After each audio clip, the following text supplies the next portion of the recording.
He has just been hit with a third felony charge now, which certainly seems like really bad news for him. He did plead not guilty to the first two charges that he was slapped with, which basically were carrying a loaded and carrying a loaded firearm, and then also, assault with the firearm as well. Obviously, Meg Thee Stallion has come out publicly claiming that he was, in fact, the one that shot her in the foot. He has said, nope, that never happened. And we actually even saw him out with an ankle monitor on because he has been on house arrest since all this has been going on, and he was all smiles, very happy, so it doesn't seem like he's bothered at all. The defense does not want Meg on the stand at all. From what I hear, this case could go a lot of different ways. Tory Lanez lawyer is hoping to put Meg Thee Stallion on the stand. Meg is engaged in so much double dutching, which could trip up a defendant. I won't specifically call her a liar. Anything she said, even if it contradicts itself at times, was the truth. Meg, who claimed she never had sexual intercourse, any intimate relations with Tory, many contradictory statements. She also said that Tory was asking her not to say certain things.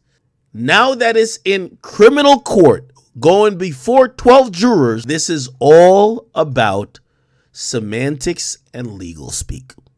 At the end of the day, this is taking a lot of time, a lot of energy. Like, it railroaded his career for some time.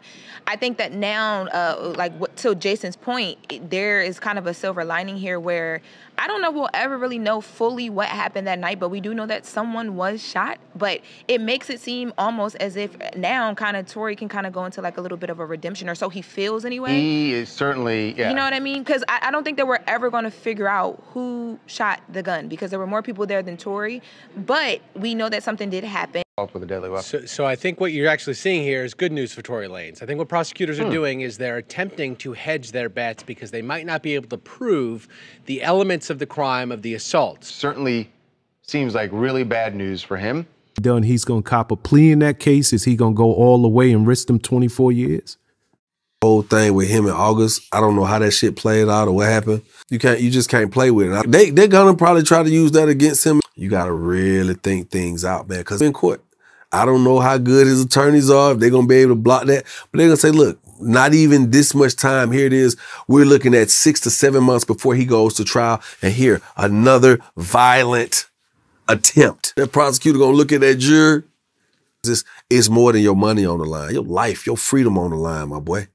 I don't know how this is going to play out for him. I don't know if he's going to get found guilty or if he'll be presumed innocent. When you know you got real shit hanging over your head, you can't play with that shit, man. That was a violent act against someone. Shit, if you talking about 20, he going to do 10. 24, he going to do 10. Okay, so no one knows who the handgun belongs to, guys. Okay, it was not registered to Tory. They did a DNA swab of the gun, and it was inconclusive for Tory Lanez DNA. And the magazine did not have his DNA on it. They did not find gun residue on Tory. However, they did find gunshot residue on the friend. If a bullet hits and shrapnel or some other stuff ends up cutting you, did you get shot or? Absolutely.